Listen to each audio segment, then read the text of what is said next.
Hi to everyone. तो कैसे हो आप सभी। तो अभी की जो करंट सीरीज़ है वो है ह्यूमन रिप्रोडक्शन, और ह्यूमन रिप्रोडक्शन का ये 6th पार्ट है। ठीक है, तो इस पार्ट में हम ये अंडरस्टैंड करेंगे कि मेल रिप्रोडक्टिव स्ट्रक्चर के अंदर जो एसेसरी डक्ट हैं उनका इम्पॉर्टेंट रोल क्या है और वो किस तरह के सेमिनल प्लाज्मा को सिक्रीट करते हैं। ठीक है, तो अगर हम बात करते हैं mail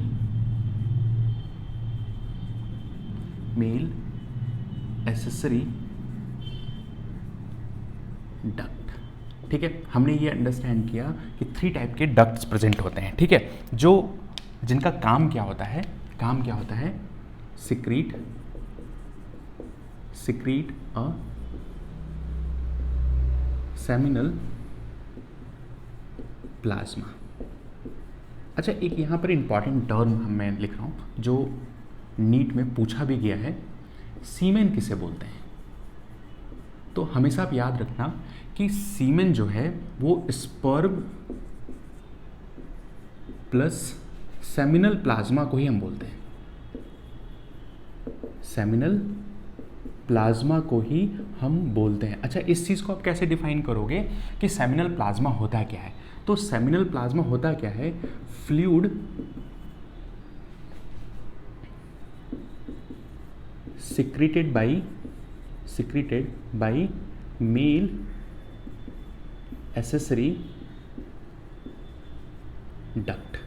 means male accessory duct के थ्रू जो फ्लूइड सिक्रीट हो रहा है उसी को आप बोलते हो सेमिनल प्लाज्मा। ठीक है, और इन दोनों सेमिनल प्लाज्मा और स्पर्म को अगर मिला दिया जाए तो इसी को आप बोलते हो सीमेन। ठीक है, तो ये पूछा हुआ क्वेश्चन है, आप इसको याद रखना। ठीक है, अक्सर बच्चे कंफ्यूज होते हैं, सीमेन और स्पर्म दोनों एक ही चीज़ है, बच्चे ऐसा अंडरस्टैंड करते हैं, बट सीमेन जो है ना वो स्पर्म प्लस सेमिनल प्लाज्मा को ही हम बोलते हैं। ठीक है, अब देखो, अगर हम मेल एसेसरी डक्ट को बात करते हैं तो मेल एसेसरी डक्ट यहाँ पर 3 डिफरेंट टाइप्स की डक्ट हैं।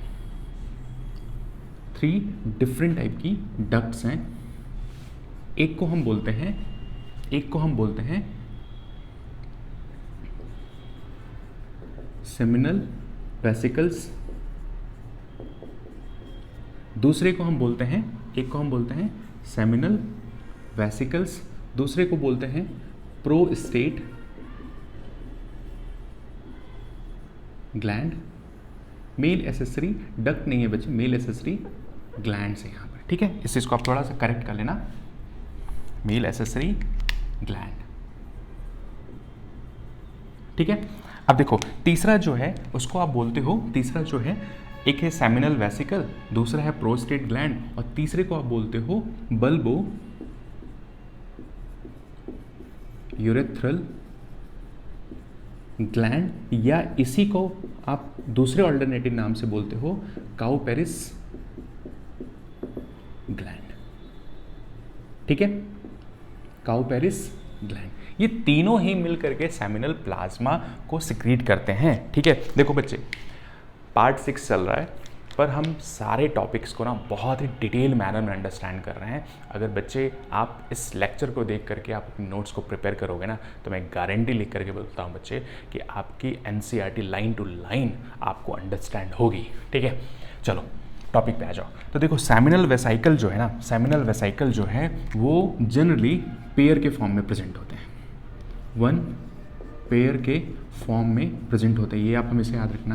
प्रोस्टेट जो है वो सिंगल प्रेजेंट होता है, और काउपेरिस ग्लैंड जो है ना ये भी 1 पेयर प्रेजेंट होती है, 1 पेयर के फॉर्म में प्रेजेंट होते हैं। अब देखो होता क्या है कि ये जो प्लाज्मा रिलीज करता है 60 to 70% प्लाज्मा रिलीज करता है। जो इंटायर जो 100 सेमिनल प्लाज्मा है ना उसका 60 to 70% प्लाज्मा को यही रिलीज करता है। ठीक है, प्रोस्टेट जो है वो 20 to 25% प्लाज्मा को रिलीज करता है, प्लाज्मा को रिलीज करता है। ठीक है, दूसरी चीज, अगर rest of the Cowper's gland release करता है। अब देखो, जो ये प्लाज्मा है ना बच्चे, इसका जो पीएच है, वो कैसा है, अल्कलाइन है। लेकिन जो प्रोस्टेट ग्लैंड से जो प्लाज्मा रिलीज हो रहा है ना, इसका जो पीएच है वो जनरली कैसा है, एसिडिक है। ठीक है, ये जो प्लाज्मा है वो बेसिकली एल्कलाइन पीएच है, ये एसिडिक है। और प्रोस्टेट ग्लैंड से जो प्लाज्मा रिलीज होता है ना, उसको आप ये भी बोलते हो मिल्की फ्लूइड, मिल्की फ्लूइड। ठीक है, काउपेरिस जो ग्लैंड से प्लाज्मा रिलीज होता है वो जनरली ट्रांसपेरेंट होता है, ट्रांसपेरेंट होता है। ठीक है, दूसरी चीज ट्रांसपेरेंट होता है, ये अल्कलाइन होता है, ये एसिडिक नेचर का होता है। लेकिन अगर तीनों को अगर मिक्स कर दिया है ना, तीनों मिक्स होते हैं ना, तो फाइनली जो स्पर्म का पीएच है वो कैसा होता है, अल्कलाइन होता है। ये आप याद रखना, अल्कलाइन होता है मीन्स पीएच जो 7 है ना, उससे थोड़ा सा ही क्या होता है, ज़्यादा होता है। मीन्स 7.2 टू 7.4 पीएच को ही आप बोल रहे हो क्या है, अल्कलाइन। तो स्पर्म का जो पीएच है वो कितना है, जनरली 7.2 टू 7.4 जो है पीएच आपका स्पर्म का है। अब देखो यहाँ तक तो एक जनरल सी बात हो गई। अब बात हो रही है कि इनमें इनकी कंपोजिशन क्या है, इनकी कंपोजिशन क्या है। और क्वेश्चन यहीं से आते हैं आपके, इनकी कंपोजिशन क्या है, इनकी कंपोजिशन क्या है। ठीक है, ट्रांसपेरेंट प्लाज्मा, तो इनकी कंपोजिशन क्या है। ठीक है, अब देखो इस चीज़ को अगर आप अंडरस्टैंड करो तो जो सेमिनल वेसिकल से रिलीज होने वाला प्लाज्मा है, इसमें बेसिकली जो एंजाइम्स प्रेजेंट होते हैं वो हैं आपके clotting enzyme, clotting enzymes present होते हैं। ठीक है, क्लॉटिंग एंजाइम कौन से, फिब्रिनोजन, लाइक फिब्रिनोजेंस प्रेजेंट होते हैं। साथ में अगर आप बात करते हो कि प्रोस्टेट ग्लैंड से रिलीज होने वाले प्लाज्मा में किस तरह के एंजाइम्स प्रेजेंट होते हैं, तो ये डी क्लॉटिंग एंजाइम्स प्रेजेंट होते हैं, डी क्लॉटिंग एंजाइम्स प्रेजेंट हैं। और डी क्लॉटिंग जो एंजाइम्स हैं उन्हीं को आप बोलते हो फिब्रिनोलाइसिन टाइप के ये एंजाइम्स होते हैं। ठीक है, साथ में यहाँ पर और क्या प्रेजेंट होते हैं, तो कैल्शियम प्रेजेंट होते हैं। साथ में प्रोस्टेट से रिलीज होने वाला जो प्लाज्मा है वहाँ पर कैल्शियम के साथ साथ फॉस्फेट प्रेजेंट होते हैं, कुछ एंटीबायोटिक्स प्रेजेंट होती हैं। ठीक है, तो इस तरह की कंपोजिशन है। अब देखो ट्रांसपेरेंट जो प्लाज्मा है जो काउपेरिस ग्लैंड से रिलीज हो रहा है, इसकी कंपोजिशन की अगर आप बात करो तो बेसिकली ये पीएच, अल्कलाइन पीएच को मेंटेन करने के लिए ये रिस्पॉन्सिबल है, मेंटेन करने के लिए ये रिस्पॉन्सिबल है। ठीक है, तो काउपेरिस ग्लैंड का मेन इंपॉर्टेंट फंक्शन जो है वो स्पर्म के पीएच को मेंटेन करना। क्यों? क्योंकि मेल बॉडी में जो स्पर्म और यूरिन के इजेक्शन के लिए जो डक्ट है ना, वो एक सिंगल डक्ट है, कॉमन डक्ट है। ठीक है, जिसको आप बोलते हो यूरेथ्रल डक्ट। तो वहाँ से कंटिन्यूसली यूरिन का भी पास ऑन हो रहा है और टाइम टू टाइम स्पर्म का भी इजैकुलेशन हो रहा है। अब यूरिन के कंटिन्यूसली पास होने की वजह से वहाँ का जो एरिया है ना वो एसिडिक हो जाता है, और एसिडिक इन्वायरमेंट में अगर स्पर्म इजेक्ट होगा तो स्पर्म किल हो जाएगा और फाइनली वहाँ पे फर्टिलाइजेशन की प्रोसेस कभी नहीं हो पाएगी। तो बेसिकली काउपेरिस जो ग्लैंड है उसका मेन इंपॉर्टेंट काम ही यही है कि उस ट्रैक को, इस एरिया को जो पीएच है उसको मेंटेन करना। उसका मेंटेन कौन ध्यान रख रहा है? काउपेरिस ग्लैंड। और पीएच कितना मेंटेन कर रहे हैं? 7.2 से 7.4 अल्कलाइन पीएच। अल्कलाइन पीएच में कभी भी स्पर्म की डेथ नहीं होगी, स्पर्म का किलिंग प्रोसेस नहीं होगा। तो ये तो इम्पॉर्टेंट पार्ट है आपके मेल एसेसरी ग्लैंड, और इसकी बहुत इंपॉर्टेंस है बच्चे। ये टर्म आप हमेशा याद रखना कि सीमेन जो है जो आपके ग्लैंड से रिलीज होने वाले प्लाज्मा हैं, जब उससे स्पर्म मिक्स होता है तो उस फ्लूइड को ही आप बोलते हो सीमेन। ठीक है, अब देखो दूसरा पार्ट, अगर हम, ये पार्ट कंप्लीट है बच्चे। दूसरे पार्ट की अगर हम बात करते हैं, फीमेल रिप्रोडक्टिव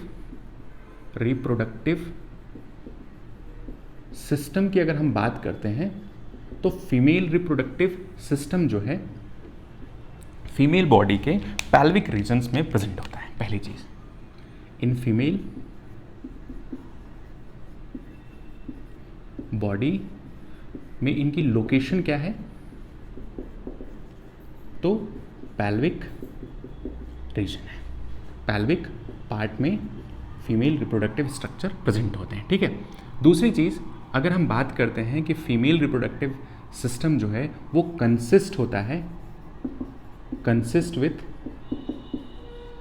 विथ पहली चीज तो होती है a pair of testis, a pair of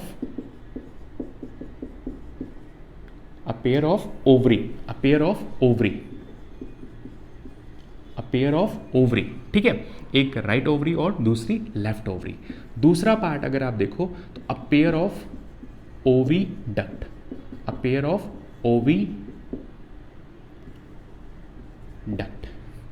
तीसरी अगर हम बात करते हैं तो यहां पर यूट्रस है, और यूट्रस को भी 3 पार्ट्स में डिवाइड किया गया है, फंडस, बॉडी और सर्विक्स। इसको हम स्ट्रक्चर के फॉर्म में अंडरस्टैंड करेंगे। फोर्थ जो पार्ट है आपका है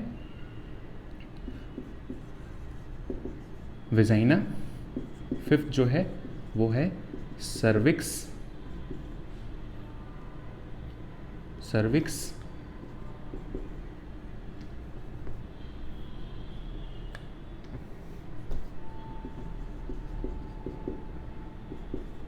ठीक है। सिक्स्थ पार्ट जो है एक्सटर्नल जेनिटिलिया, ठीक है, एक्सटर्नल जेनिटिलिया। तो ये इंपॉर्टेंट पार्ट्स हैं जो इस सभी मिलकर के क्या बनाते हैं, आपके फीमेल रिप्रोडक्टिव स्ट्रक्चर बनाते हैं। जहाँ पर अगर आप बात करो ओवरी जो है ना, वो एक तरह का कैसा ऑर्गन है, तो प्राइमरी सेक्स ऑर्गन है। ऐसा क्यों बोलते हैं, क्योंकि ओवरी से ही क्या प्रोड्यूस हो रहा है, तो यहाँ से ओवरी से ही क्या प्रोड्यूस हो रहा है, क्योंकि ओवरी से ही किसका फॉर्मेशन हो रहा है, फॉर्मेशन ऑफ ओवा, और साथ में क्या सिक्रीशन हो रहा है, सिक्रीशन ऑफ सेक्स हार्मोन। इसीलिए ओवरी को और टेस्टिस को हम क्या बोलते हैं, प्राइमरी सेक्स ऑर्गन हम बोलते हैं। ठीक है, तो ये सिर्फ हमने टर्मिनोलॉजी अंडरस्टैंड किया है कि फीमेल रिप्रोडक्टिव सिस्टम में कौन कौन से इंपॉर्टेंट पार्ट है। पहला पार्ट तो है आपका ओवरी, दूसरा है ओविडक्ट, तीसरा है यूट्रस, चौथा है वेजाइना, सर्विक्स और एक्सटर्नल जेनिटिलिया। ये सभी मिलकर के क्या फॉर्म करते हैं, फीमेल रिप्रोडक्टिव सिस्टम को फॉर्म करते हैं। इसके अगले पार्ट में हम इन सारे टर्म को स्ट्रक्चर के फॉर्म में अंडरस्टैंड करेंगे। ठीक है, तो आप अपनी नोट्स को प्रिपेयर करो, जितना हो सके आप नोट्स को प्रिपेयर करने के बाद रिवीजन बहुत इंपॉर्टेंट फैक्टर है आपके कॉन्सेप्ट को बिल्डअप करने के लिए। तो साथ में साथ आप रिवीजन भी करते चलो। ख्याल रखो।